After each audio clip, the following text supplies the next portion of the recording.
ये बकरी जब से आई है ना फार्म पे, तब से आज तक एक भी बारिश ने बच्चे नहीं दिए, और मेरे हिसाब से इसको साल भर होने को आ रहा है शायद से, बाकी पता नहीं कंफर्म। और अभी इसको रिसेंटली हम लोगों ने क्रॉस कराई थी, अभी महीना भर भी नहीं हुआ शायद इसको ना, लेकिन आज ये बाहर निकालने से दूध भी सुखा लिया है और लग भी रही है ये नहीं। बट इंशाल्लाह ताला हम इसको अभी इस तरफ शिफ्ट कर रहे हैं, क्योंकि उस तरफ ये दाने वाली पत्ती खा रही है। तो मैंने कहा कभी दिक्कत हो, वजन ज़्यादा नहीं है बकरी में, लेंथ वेंथ की बहुत बड़ी है और अच्छे बकरे से क्रॉस हो रखी है। अब बस ये कि ये रह जाए, और इसके लिए हम लोग क्या प्लान करें कि इसको हम लोग खिलाएंगे अब वेट लॉस वाली लाइन में। और इधर हमारे फजल तो माशाल्लाह ठीक है, बरका की थोड़ी सी तबीयत डाउन हो चुकी है, इसको सर्दी लग चुकी है। सर्दी में इसको क्या हुआ है, इसको पहले लूज मोशन लगे थे, खैर वो तो मैंने अल्लाह का शुक्र एक बहुत जल्दी रिकवर हो गए थे। बट दिक्कत ये है कि इसको ना जुकाम हो गया है, और जुकाम भी गंदे वाला हुआ है, यानी कि निमोनिया टाइप।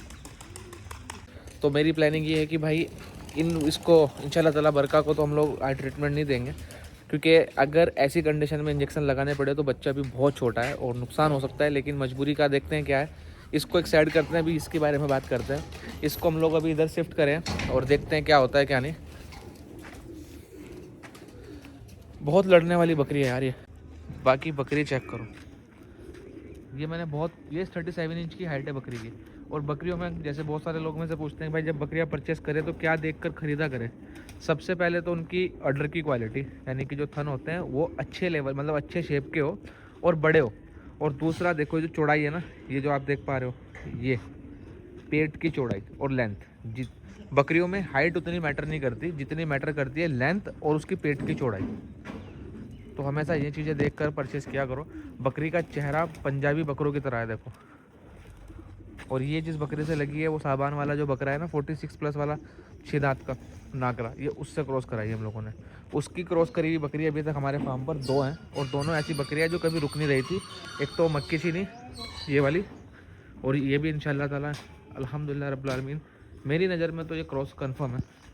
और इसके अलावा एक वो ये भी, लेकिन आज बाहर निकाली तो समझ में आ रही है कि शायद से क्रॉस है। बाकी इसको 1.5 महीने का भी यहाँ पर क्वारंटाइन देंगे हम, और 1.5 महीने तक इसको इधर ही रखेंगे इस वाली डाइट पे। ये इस तरफ जो डाइट चल रही है ये वेट लॉस डाइट है देखो, सिर्फ ये सुबह से लेकर शाम तक। और जब ये कन्फर्म चमक जाएगी बकरियाँ नावेद, जब ये कन्फर्म लग जाएगी बकरियाँ तब हम इनको हरी पत्ती स्टार्ट कर देंगे दाने के साथ। अभी हम लोग इनको सिर्फ ये खिला रहे हैं। ये आप तब खिलाते हैं, ये हम लोग तब खिलाते हैं जब बकरियों का वजन तोड़ना हो, और तब की कंडीशन ही है देखो। ये बकरी को भी अब बच्चा इसका ये सेट हो चुकी है बकरी, और ये बकरा आज नहला धुला के इंशाल्लाह ताला पंच हो चुका है, शांत हो चुका है बिल्कुल खैर वाफियत से। अब बस इसको नहलाना है एक बार आज, और फिर इसको शिफ्ट कर देंगे इंशाल्लाह ताला। और भाई जितने अपने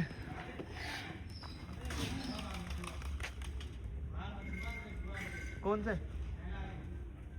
ये जो जितने भी हमारे भाई हैं जिनको नॉलेज है, अब आप देख के मुझे बताओ कि क्या ये बकरी क्रॉस है या नहीं है।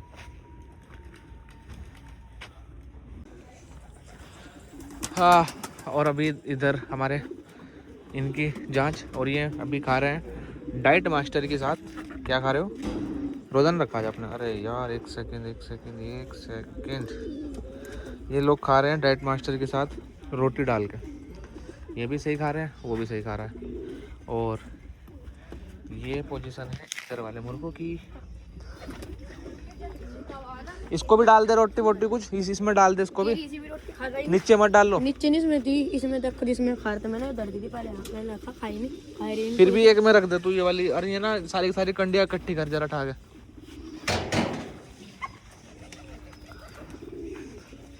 वाह,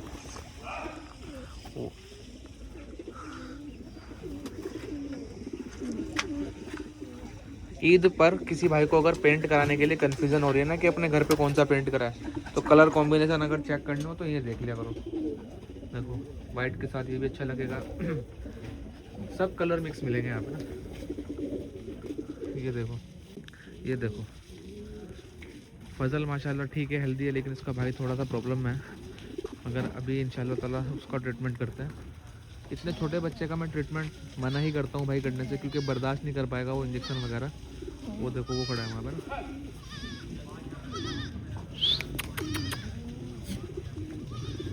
ये देखो बच्चा माशाल्लाह, अल्लाह इसको बदनजर से बचाए। और ये क्वालिटी चेक करो भाई,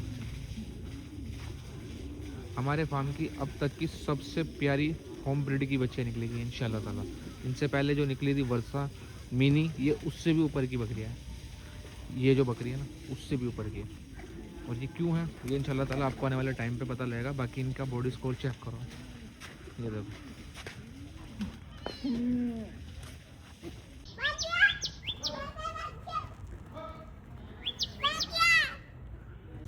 तो अभी यहाँ पर सफाई कार्यक्रम ख़त्म हुआ है।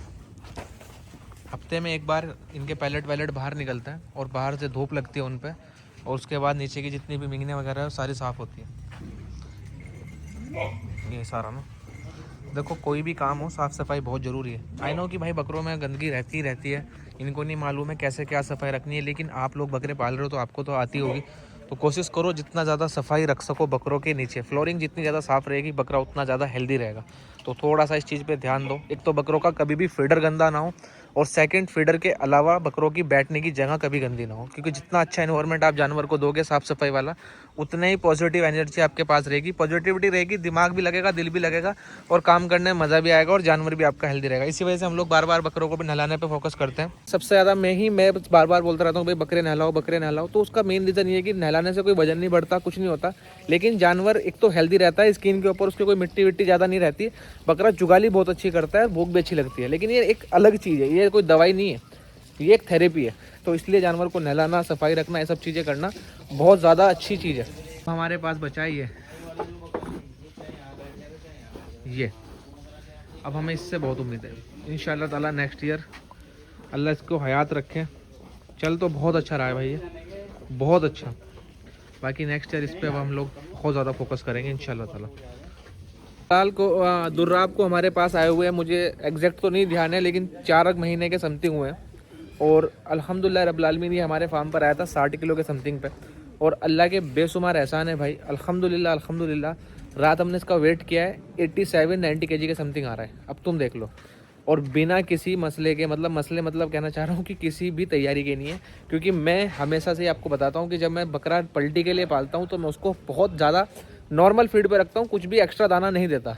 क्योंकि मेरा पर्सनल मानना ये है कि भाई गेहूँ, चना, मक्का, जौ, घोड़ा जीरा, बस यही 4-5 दाने होते हैं जानवरों के, इसमें ही आपको ऊपर नीचे करना होता है। बहुत आप करोगे तो आप दाल वगैरह ऐड कर सकते हो, लेकिन दालें कभी भी ऐसा नहीं चलती कि आधा किलो दाल चल रही है, 2 किलो दाल चल रही है। 100 ग्राम, 150 ग्राम, 200 ग्राम, बस इतना चलता है। तो मेन मेजर जो दाना होता है मक्का, गेहूँ, चना और जो घोड़ा जीरा आप दे सकते हो, बहुत बेस्ट है। तो इन्हीं दानों पे आपको ऊपर नीचे गेम करना होता है। तो ऐसे में आप किस तरीके से पलटी के बकरों को कम दाना रखते हैं, और जब दाना बढ़ाने का टाइम आता है, जैसे जैसे नज़दीक टाइम आता है, तो दाने की क्वांटिटी हम लोग बढ़ाते रहते हैं। तो अभी तुर्राब बहुत कम डाइट पर है, लेकिन अल्लाह के बेशुमार एहसान है कि बहुत अच्छा वेट गेन कर रहा है। जब ये तैयारी पे आएगा तब तो इंशाल्लाह ताला आप देखना, आपको बड़ा पसंद आएगा ये बकरा। मैं आप लोगों को इंशाल्लाह ताला ये दिखाऊंगा कि ब्लड लाइन के बच्चों में क्या फ़ायदा होता है। बच्चा ये आया था, अब इसका साइज़ चेक करो बच्चे का। ये तो नहीं है कि बहुत ज़्यादा बड़ा हो गया, लेकिन नॉर्मल डाइट पे कितना अच्छा तैयार हो रहा है बच्चा। और दूसरा बच्चा ये देखो, ये कितना सा बच्चा आया था भाई, सबके सामने था। और बच्चे की दुम का साइज़, पेट की चौड़ाई, चेहरे की मोटाई और गर्दन, सब चीज़ अब आप चेक करो। तो अब अगर आप बच्चे लेने जाओगे तो आपको ये मालूम होना चाहिए कि किस तरीके के बच्चे परचेस करने हैं। कलर देख लो, पैर देख लो, भाई लाना इधर ज़रा, ये देखो, बस बस बस, आगे पीछे से बकरों की चौड़ाई चेक करो। इसलिए फ़ायदा होता है भाई बच्चे पाल के, ठीक है। ये क्वालिटी के बच्चे पालो, जब भी पालो ये बच्चे पालो। हो सकता है कि नॉर्मल बच्चों से ये बच्चे थोड़े से महंगे आए, लेकिन आपको ये पूरा साल कभी नुकसान नहीं देंगे पाल के। आप जो खिलाओगे आपको वो लगता हुआ दिखेगा बकरों की बॉडी में, इसलिए ब्लड लाइन मैटर करती है। अब आप चेक कर लो ये बच्चे को, मैं आपको प्रॉपर भाई से बच्चे को पकड़िए जरा, आराम से बैठ जाइए उसके पास लेके से ना।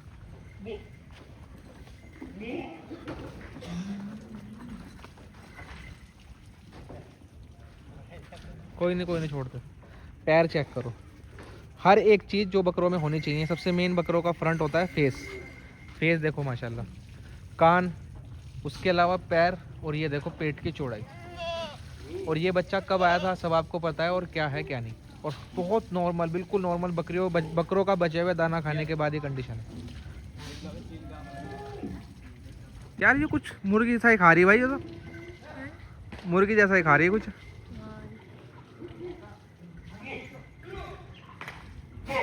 हमारा तो नहीं उठा ले गई है कुछ। अरे हमारे तो अंदर है पक्का।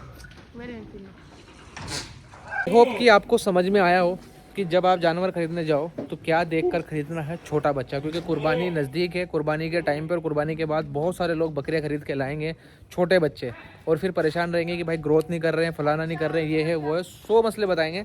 तो देखो, अच्छी लाइन का जानवर खरीदोगे तो अच्छा बनेगा। यानी वही सिंपल सोबर सी 100 की एक बात बता देता हूँ, गधा खरीदोगे तो गधा ही बनेगा, घोड़ा खरीदोगे तो भले थोड़ा महंगा पड़े लेकिन वो घोड़ा ही रहेगा। तो हमेशा पैसा, अभी भी मैं आपको बता रहा हूँ कि अगर आपका बजट है, एक एग्जांपल दे रहा हूँ 10 रुपये का, और आपको 10 रुपये में कोई हल्की चीज़ मिल रही है, तो आप 2 से 3 महीने 4 महीने वेट कर लो और 4 रुपया और ऐड करके कुछ अच्छा माल ले लो, भले ही चाहे वो 3-4 महीने आपके वेस्ट चले जाए। क्योंकि ये शौक का मामला ऐसा होता है कि आप छतों पे बकरे पाल रहे हो, घरों पे बकरे पाल लो, 1 या 2 बकरे पाल रहे हो। अब आपके दोस्त लोग, आपका जो पूरा ग्रुप है, वो सिर्फ और सिर्फ इसी काम पे रहता है कि यार तेरे बकरे में मज़ा नहीं आ रहा, या फिर यार तेरे बकरे को तूने क्या खिला दिया जो इतना अच्छा हो गया। ये 2 ही काम होते हैं बस, और कुछ नहीं होता तीसरा। तो अगर आपका ये शौक है कि भाई 1-2 बकरे लेके कुर्बानी करते हैं, बेचते हैं पाल के, और अपना शौक में दोस्ती यारी में चल रहा है, तो कोशिश करो अच्छा जानवर खरीदने की, क्योंकि अच्छा बकरा खरीदने के बाद आपका सारा काम ईजी हो जाता है, फिर आपको ज़्यादा मेहनत करने की ज़रूरत नहीं पड़ती। लोग ना पलाई नहीं करते हैं, लेकिन मेरे बहुत सारे दोस्त हैं जिनके फार्म्स हैं और वो पलाई के सेटअप चला रहे हैं, और भाई यकीन करना वो क्यों चला रहे हैं वो उनको भी नहीं मालूम है। हकीकत में हर दूसरे बंदे का मैसेज ये है कि जैसे हमारी मेरी बात होती है, मैंने भाई क्या सेटअप चल रहा है, कि भाई तैयारी सब सही चल रही है, हम खर्चा भी करना चाह रहे हैं, लेकिन कस्टमर टाइम पे पलाई नहीं देता है। देखो, ये साल जिसने भी मेरी जो वीडियो देखते हैं और किसी भी फार्म पर बकरे पलवाते हैं, तो एक बात हमेशा ध्यान रखना भाई, अगर आपका हिसाब नहीं है बकरे पलवाने का तो बकरे पालो मत। मैं इसलिए ये बात बोल रहा हूँ क्योंकि देखो, मैं एज अ फार्म ओनर मैं खुद जानता हूँ कि जब किसी से पैसे आने होते हैं और फार्म के लिए आने होते हैं तो दिक्कत बहुत होती है। लेकिन जो फार्म पे रहता है, सपोज मैं पूरा दिन फार्म पे रहता हूँ, तो मैं कुछ भी करके, कहीं से भी करके, मैं अपने बकरों को खिलाऊंगा ही खिलाऊंगा। मुझे मालूम नहीं कि वो आपका बकरा है, किसी का बकरा है, वो मेरे फार्म पर खड़ा है ना, तो मैं उसको भूखा नहीं छोड़ सकता। एक सही आदमी तो भाई ऐसा ही करेगा। और फार्म वाला बेचारा परेशान हो जाता है, वो क्या करता है फिर, वो मजबूरन कहीं से उधार माल उठाता है। देखो, आप भी व्यापार करते होंगे, अगर हम कहीं से उधार खरीदते हैं तो सामने वाला हमें चीज़ें महंगी देगा, और सामने वाला महंगी देगा क्योंकि उसको पता है कि ये उधार हमारे से लेगा, सामने इसको कोई उधार देगा नहीं। तो फार्म वाला इस ट्रैप में फंसता जाता है, दलदल में, कि भाई जो 10 रुपये की चीज़ है वो 12 रुपये की उसको मिलती है मार्केट से, क्योंकि वो पैसे क्रेडिट पे ले रहा है। क्योंकि सामने वाले से जहाँ से पलाई आनी है, पलाई वाले बंदे उसको बोल देते हैं कि भाई इस महीने थोड़ा मंदा रहा काम, अगले महीने पलाई दे दूंगा, फला दे दूंगा। लेकिन आपको एक बात समझनी पड़ेगी कि अगर आपने अपनी जिम्मेदारी पे कहीं बकरा पलाई पे रखा है तो आपको 1 से 5 तक के बीच में अपनी पलाई डाल देनी है, ताकि फार्म वाला अपनी लेबर, देखो सब नॉर्मल सी बात, सपोज चाचा काम कर रहे हैं फार्म पे, इनकी 15,000 रुपये सैलरी है, ठीक है। एक बहुत छोटा सा मैं आपको एग्जांपल बता रहा हूँ, इसको तो मतलब नहीं है ना कि पलाई आई या नहीं आई, इसको तो पैसों से मतलब है। और इसको नहीं मैं पैसे दूंगा तो काम छोड़ देगा। काम अगर ये छोड़ देगा तो फिर तुम्हारे बकरों की केयर टेकिंग एक आदमी तो कर नहीं पाएगा, कि 100-150 बकरे, 200 बकरे, 500 बकरे लोग पलाई पे रख रहे हैं, तो एक आदमी तो कर नहीं पाएगा, तो मजबूरन उसको देने पड़ेंगे। और ऐसा भी नहीं है, देखो जो लेबर रखता है उसको मालूम होता है कि कोई भी इंसान, कोई भी लेबर अगर वो कुछ दिन टिक जाती है तो उसको एडवांस भी चाहिए होता है, उसके खर्चे भी होते हैं, उसके दुख सुख सब कुछ होते हैं, तो वो फार्म ओनर ही झेलता है।